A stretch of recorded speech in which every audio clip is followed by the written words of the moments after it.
Time is money, and so are words.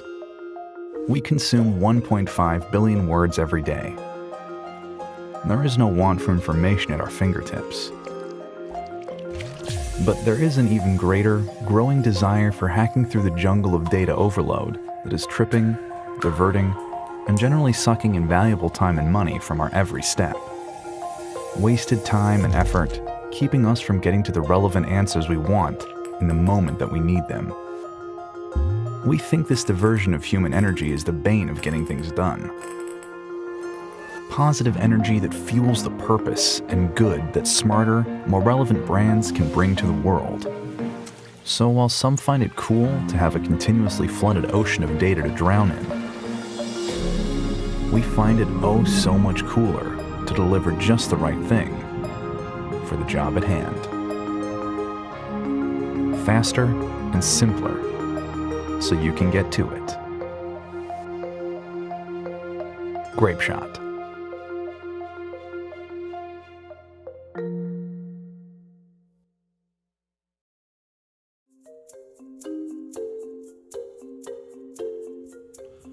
There is that sea of information, and it's coming at us many, many billions of bits per second. So how do you interpret all those pages and content that the consumers are involved in and distill out the trends? What's happening? What's changing? In the moment, can you adjust your message? If you have technology like ours that automates the way you find and discover information, you have an engine. It's constantly listening. It can listen and see those trending words and suddenly activate them into a decision. And there's a real opportunity to work out the words around a brand's interest and focus. And it comes down to simplicity. And so when you use our keyword app, it's simple. We use keywords every day of our life in what we write and how we communicate. So what best to have an insight engine powered on keywords, where you can see not one or two, we're talking about clouds of words that simply tell a story. Our technology works in all the languages. It's not dictionary-based, it's not semantic rule-based, it's probability maths. And so for us, Live Context Engine is the device, the tool, the mechanism for marketeers to absolutely get to it.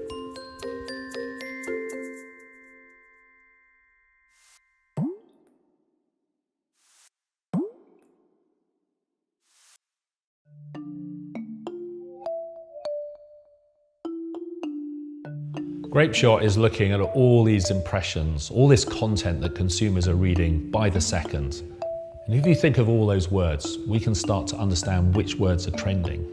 And there's a real opportunity to work out the words around a brand's interest and focus. What's actually on the up? What's starting to really get more and more important?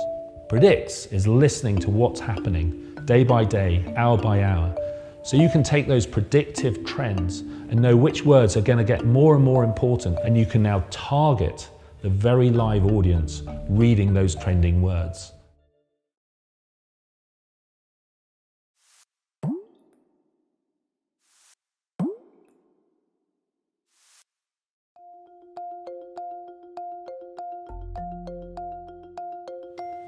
A lot of us in this digital revolution have got very excited by how do we target? But the real opportunity is not to target, but to listen.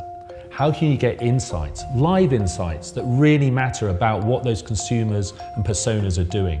And for Grapeshot, we've concentrated on unpacking the actual words people are reading. Who's reading your ad is not how old they are or what their gender is. It's actually what their interests are. So to unpack with campaign analytics and understand not just the clicks and the conversions, but what the contexts are, it actually means you can understand more about where your campaigns are working.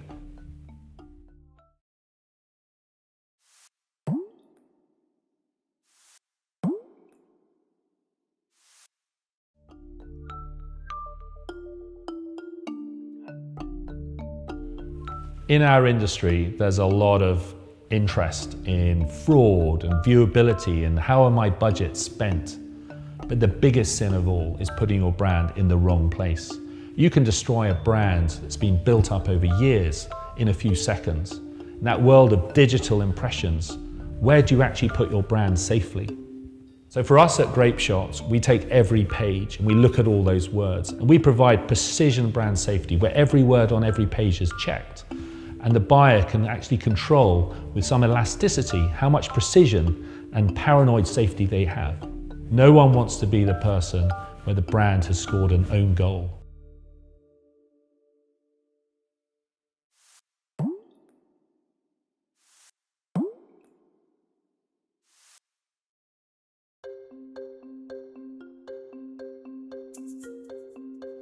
So at Cambridge University, I went up with maths and physics, and I came out very interested in social political science and anthropology.